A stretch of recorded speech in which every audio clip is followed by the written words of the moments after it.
Hello students, PYQ की series में हम लोग आज वर्ष 2018 में जो हमारा कंप्यूटर साइंस क्लास 12 का प्रश्न पत्र रहा था उसमें से बूलियन अलजेब्रा के प्रश्न का सॉल्यूशन करेंगे। हमारा पहला प्रश्न था एमसीक्यू, 1 मार्क्स के लिए। प्रश्न था the Boolean expression A into bracket में है B into C is equal to, फिर ब्रैकेट में ही एक ब्रैकेट छूट गया है, फिर ब्रैकेट में ही ए इंटू बी इंटू सी, इसे कौन सा लॉ कहा जाता है। प्रश्न को मैंने यहाँ दोबारा लिख देता हूं। ए इंटू ब्रैकेट में आपका B into C is equal to, फिर ब्रैकेट में A into B into C. तो इसका जो सही उत्तर होगा वो होगा आपका एसोसिएटिव लॉ। ठीक है, एसोसिएटिव एसोसिएटिव लॉ। अगला प्रश्न, tautology means a Boolean expression that always result in. ये भी आपका एमसीक्यू का प्रश्न था, 1 मार्क्स के लिए। यहाँ पर आपसे कहा जा रहा है कि बूलियन एक्सप्रेशन में टॉटोलॉजी का मतलब होता है कैसा result, A true B false, three both A and B, या फोर्थ नॉन ऑफ दीज। इसका जो सही उत्तर होगा वो होगा आपका ट्रू। ठीक है, ऑप्शन नंबर 1। अगला जो प्रश्न है वो है आपका ट्रुथ टेबल तैयार करना है। एक्सप्रेशन आपका यहाँ पर दिया हुआ है X Y plus Y Z, Z पे कंप्लीमेंट है, फिर प्लस एक्स पर कंप्लीमेंट इंटू जेड पर कंप्लीमेंट। ठीक है, तो प्रश्न का सॉल्यूशन कैसे करेंगे आपको शायद मालूम भी होगा। पहले हम लोग देखते हैं कि इस एक्सप्रेशन में टोटल कितने आपके वेरिएबल्स हैं। ठीक है, तो अगर आप देखें तो यहाँ आपके पास 3 वेरिएबल है। कौन कौन सा? एक एक्स है, एक वाई है और एक जेड है। यानी एन मतलब वेरिएबल की संख्या। वेरिएबल की संख्या कितना? वेरिएबल की संख्या 3। ठीक है, तो अगर वेरिएबल का संख्या 3 हो तो इस ट्रुथ टेबल में कितने कॉम्बिनेशन बनेंगे या कितने रो बनेंगे? तो 2 द पावर n, यानी 2 द पावर 3, यानी 8। ठीक है, तो 8 कॉम्बिनेशन बनेंगे, 8 रो आपको बनाना होगा एक टेबल के रूप में। अब बात करते हैं कॉलम कौन कौन सा होगा। तो पहले 3 वेरिएबल के लिए 3 कॉलम आप बनाइएगा, एक्स वाई और जेड। इसके बाद अगर आप एक्सप्रेशन को देखिए तो यहाँ पर आपको जेड का कंप्लीमेंट और एक्स का कंप्लीमेंट भी दिख रहा है ना। आपने देखा कि वाई जेड का कंप्लीमेंट भी है और एक है आपका एक्स का कंप्लीमेंट और जेड का कंप्लीमेंट। तो हमने यहाँ पर एक्स का कंप्लीमेंट, इसके लिए भी एक कॉलम बनाया है, जेड का कंप्लीमेंट, इसके लिए भी हमने एक कॉलम बनाया हुआ है। इसके अलावा एक्स वाई जेड ये एक टर्म है, इसके लिए एक आप कॉलम बनाएंगे। वाई जेड पे कंप्लीमेंट, इसके लिए एक कॉलम बनाएंगे। और एक्स पे कंप्लीमेंट, जेड पर कंप्लीमेंट, इसके लिए भी आप यहाँ पर एक कॉलम बनाएंगे। एंड फाइनली इन तीनों का जोड़, जो कि फाइनल एक्सप्रेशन है, इन तीनों का जोड़, इसके लिए भी हमारा एक कॉलम होगा। आइए शुरू करते हैं कैसे हम लोग को काम करना है। 3 वेरिएबल है एक्स वाई जेड। जेड में कुछ इस प्रकार से आप भरेंगे 0 और 1 को। Single zero single one, single zero single one, single zero single one, single zero single one. फिर बात करेंगे double zero double one, double zero double one, फिर इसका 4 0 और फिर 4 1। ये पैटर्न आपको याद रखना है। इसी पैटर्न में आपको 1 और 0 को भरना रहेगा। अब बात करते हैं एक्स का कंप्लीमेंट। तो ये एक्स है और यहाँ पर एक्स का कंप्लीमेंट, यानी एक्स में जो कुछ दिख रहा है उसका रिवर्स कीजिए। एक्स में देखिए शुरू के 4 हैं तो सभी जीरो का 4 0 है ना। शुरू में आपने क्या देखा? 4 0 है, तो सभी 4 0 को आप कर लीजिए 4 1, यानी जीरो जो है वो 1 में तब्दील कर दिया गया, कन्वर्ट कर दिया गया। उसके बाद आखिरी देखिए 4 1 है, तो 1 जो है 0 में कन्वर्ट कर दिया जाएगा। कंप्लीमेंट का मतलब यही होता है। उसी प्रकार से आपको जेड का कंप्लीमेंट निकालना है। तो जेड का कंप्लीमेंट के लिए आइए जेड वाले कॉलम में, यहाँ 0 है, 0 का कंप्लीमेंट 1, फिर अगला आपका 1 है तो 1 का कंप्लीमेंट 0, 0 का कंप्लीमेंट 1, 1 का कंप्लीमेंट 0, 0 का कंप्लीमेंट 1, 1 का कंप्लीमेंट 0, 0 का कंप्लीमेंट 1 और 1 का कंप्लीमेंट 0। ठीक, अब क्या करना है आपको? अब आपको x into Y into Z निकालना है। देखिए मल्टीप्लीकेशन का रूल क्या होता है ना, कि एक्स वाई जेड में से कोई भी अगर एक 0 हो जाएगा तो जो आपका प्रोडक्ट होगा, जो गुना करके जो वैल्यू आएगा वो 0 आएगा। तो यहाँ पर देखिए शुरू में ही x जो है चारों 0 है, तो एक्स वाई जेड को मल्टीप्लाई कीजिएगा तो 4 0 हो गया। ठीक, अब हम बात करते हैं यहाँ पर जो है ये 1 है, यहाँ पर 0 है, यहाँ पर 0 है, तो 0 से मल्टीप्लाई होकर तो 0 हो जाएगा। फिर यहाँ देखिए ये 1 है, यहाँ पर ये 0 है और यहाँ पर 1 है, तो एक 0 तो यहाँ दिख ही रहा है, तो 0 से मल्टीप्लाई होकर 0 रह जाएगा। फिर यहाँ पर आपका 1 है, यहाँ पर आपका 1 है, लेकिन यहाँ पर 0 है, तो 0 से मल्टीप्लाई होकर के 0 रह जाएगा। फिर यहाँ पर 1 है, यहाँ भी 1 है और यहाँ भी 1 है। जब सारे 1 हो जाते हैं तो 1 इंटू 1 इंटू 1 क्या हो जाएगा, 1 हो जाएगा। अब बात करते हैं वाई जेड का कंप्लीमेंट। देखिए वाई जेड का कंप्लीमेंट मतलब किस किस को कॉलम को आपको मल्टीप्लाई करना है, ये वाई है और ये जेड का कंप्लीमेंट है, ठीक है। तो 0 × 1 है ना, यहाँ देखिए 0 है और यहाँ 1 है, तो 0 × 1 0, 0 × 0 0, 1 × 1 1, 1 × 0 0, 0 × 1 0, 0 × 0 0, 1 × 1 1, 1 × 0 0। अब अगला है एक्स का कंप्लीमेंट इंटू जेड का कंप्लीमेंट, ठीक है, यानी इन दो कॉलम के डेटा को मल्टीप्लाई करना है। तो शुरू में दोनों 1 है तो 1 × 1 1, फिर 1 है और 0 है तो 0 से मल्टीप्लाई होकर 0 हो जाएगा। फिर अगला दोनों 1 है ना, तो 1 × 1 1, फिर 1 और 0 है तो 0। फिर आगे देखिए, आगे तो ये देखिए, यहाँ ये पूरा 0 है एक्स का कॉम्प्लीमेंट, तो 0 से मल्टीप्लाई होकर के बाकी सभी क्या हो जाएंगे, 0 हो जाएंगे। अब फाइनल क्या करना है, अब फाइनल ये करना है कि इस कॉलम का डेटा, इस कॉलम का डेटा और इस कॉलम के डेटा को जोड़ना है। आपको मालूम है जोड़ में क्या होता है कि कोई भी एक इनपुट 1 हो गया तो आउटपुट 1 हो जाएगा। तो यहाँ देखिए पहला वाला, यहाँ 0 है और 1 है, तो एक इनपुट 1 है तो जोड़ करके यहाँ 1 होगा। अगला में कोई भी 1 नहीं है, सारे 0 हैं तो 0 हो जाएगा। अगले वाले में 1 देख रहे हैं 2 बार है तो 1 ही रहेगा। अगले में सारे 0 हैं तो 0 होगा।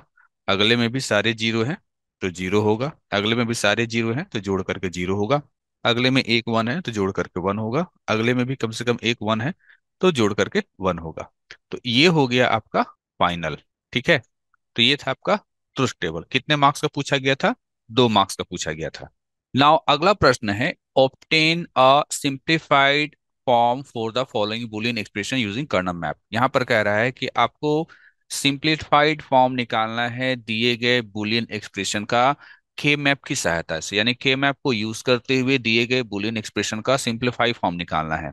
क्या क्या लिखा हुआ है यहाँ पर देखिए, यहाँ लिखा हुआ है एफ, यहाँ लिखा हुआ है ए comma B comma C comma D, फिर यहाँ लिखा हुआ है समेशन, ठीक है, फिर यहाँ लिखा हुआ 0, 1, 2, 3, 5, 7, 8, 9, 10, 11, 13 और 15, ठीक। आपको पहले भी बताया गया है, इसका मतलब होता है सम ऑफ प्रोडक्ट, ठीक है, सम ऑफ प्रोडक्ट, और प्रोडक्ट को हम लोग मिन टर्म भी बोलते हैं। ये क्वेश्चन हर साल आपको देखने को मिल जाता है, ठीक है, तो ये इस प्रश्न का तो खूब सारा आपको प्रैक्टिस करने की आवश्यकता है। सॉल्यूशन में अगला स्टेप क्या होगा, सॉल्यूशन में अगला स्टेप होगा ये, आप उसको लिखिए उसी तरीके से, F A comma B comma C comma D, F function हो गया और A B C D variables हो गए, यानी 4 वेरिएबल वाला फंक्शन है, ए बी सी डी 4 आपके वेरिएबल्स हैं।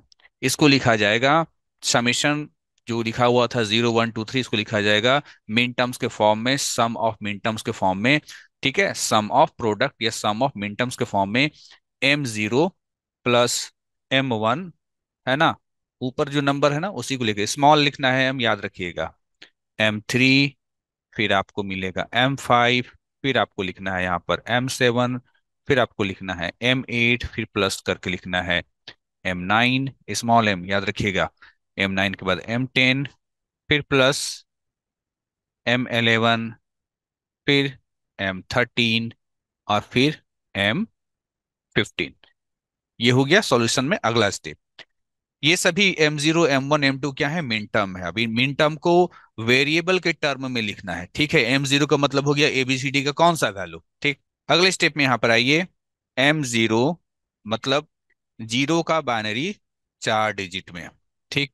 फिर आपको यहां मिलेगा M1, इसका होगा 0001, फिर होगा आपका M2 0010, फिर होगा आपका M3 0011, फिर आपका M5 0101, फिर आपका M7 0 1 1 1, फिर आपका होगा M8 1 0 0, M8 के बाद होगा आपका M9 1001, फिर आगे यहाँ पर आ जाते हैं M10 इसका हो जाएगा 1010।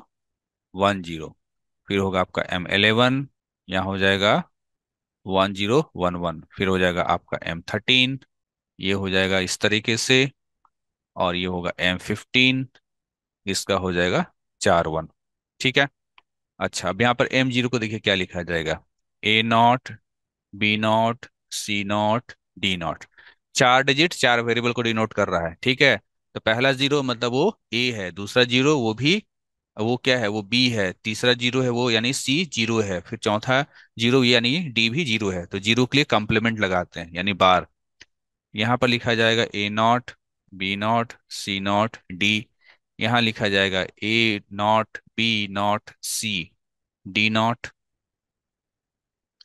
अगला A0, B0, CD। अगला A0, B, C0, D। अगला लिखा जाएगा A0, B, C, D। अगला लिखा जाएगा A, B0, C0, D0। अगला लिखा जाएगा A, B0, C0, D। आगे चलिए M10 का लिखेंगे हम लोग यहाँ पर A, B0, C, D0। यहाँ लिखा जाएगा A, B0, C, D। यहाँ लिखा जाएगा A, B, C0, D। यहाँ लिखा जाएगा A, B, C, D। ठीक है, ये लिखना है। ये जो है ना, ये जो आप देख रहे हैं ये हम लोग का भी काम आने वाला है। आगे अगला स्टेप क्या होता है, आप एक खाली के मैप बनाइएगा। ठीक है, खाली के मैप बनाने के बाद आप यहाँ पर खाली के मैप कैसे बनेगा वो देख लीजिएगा। यहाँ पर पहले तो यहाँ पर वेरिएबल A, B और C, D, 4 variable. A, B 0 0 हो सकता है, A, B में से A 0 हो सकता है, B 1 हो सकता है, A भी 1 हो सकता है, B भी 1 हो सकता है, A 1 हो सकता है, B 0 हो सकता है। उसी प्रकार से यहाँ पर C 0 D 0, C 0 D 1, यहाँ पर C भी 1 और D भी 1, और यहाँ पर C 1 D 0। इसको ऐसे भी लिखिए, यहाँ पर जीरो है, यहाँ पर नॉट लगाइए, A 0 B 0। यहाँ पर लगाइए A 0 B। यहाँ पर लगाइए AB। और यहाँ पर लिखिए AB 0। यहाँ कीजिए C 0 D 0। यहाँ कीजिए C 0 D। यहाँ कीजिए CD। यहाँ कीजिए CD 0। ठीक है। अब इन नंबर्स पे ध्यान दीजिएगा। ये नंबर्स जो है, पहला बॉक्स में जीरो ही रहेगा फिक्स, यहाँ 1 ही रहेगा, यहाँ 3 ही रहेगा, यहाँ 2 ही रहेगा, एंड सो ऑन। ठीक है। ये जो नंबर्स देख रहे हैं इन बॉक्स में ये फिक्स रहेगा, यही रहेगा। ठीक है। इन नंबर्स को किसी और बॉक्स में नहीं लिख देना। ये नहीं कि 11 को हमने यहाँ पर लिख दिया, ये नहीं करना है आपको। नाउ अगला काम क्या होगा, आप देखिए आपका जो एक्सप्रेशन है, ठीक, उस एक्सप्रेशन में जो आप नंबर देख रहे हैं उन्हीं नंबर को आप इन बॉक्स में देखिए, खोजिए, ढूंढिए। ठीक है। पहला क्या है आपका, पहला जीरो है। जीरो कहाँ मिल रहा है, यहाँ पर मिल रहा है, तो यहाँ पर 1 भरिए। फिर अगला जो है वो 1 है। 1 कहाँ है, यहाँ पर है। ठीक, तो यहाँ पर 1 भरिए। तो सारे नंबर्स को ढूंढते हुए 1 भरिए। 2 है, 2 यहाँ पर है। 3 कहाँ पर है, 3 यहाँ पर है। 5 कहाँ है, 5 यहाँ है। 7 यहाँ है। उसके बाद 8 और 9, तो 8 यहाँ है, 9 यहाँ है। फिर 10 और 11, फिर 10 और 11। ठीक है। उसके बाद 13 और 15, तो 13 और 15। अब देखिए ग्रुपिंग कैसे होगा। ग्रुपिंग जो है, ग्रुपिंग कितना प्रकार का होता है। ग्रुपिंग जो होता है, सबसे पहले हम लोग 8 का ग्रुपिंग देखते हैं। 8 का ग्रुपिंग को हम लोग ऑक्टेट बोलते हैं। 4 1 का ग्रुपिंग को हम लोग क्वाड बोलते हैं। 2 का ग्रुपिंग को हम लोग पेयर बोलते हैं। सबसे पहले हम लोग ऑक्टेट का संभावना देखते हैं कि 8 का ग्रुपिंग हो रहा है कि नहीं हो रहा है। अगर आप यहाँ पर देखें तो 8 का ग्रुपिंग मुझको यहाँ पर दिखाई दे रहा है। ये 4 इधर है और 4 इधर है। ये 8 का ग्रुपिंग यहाँ पर हो गया।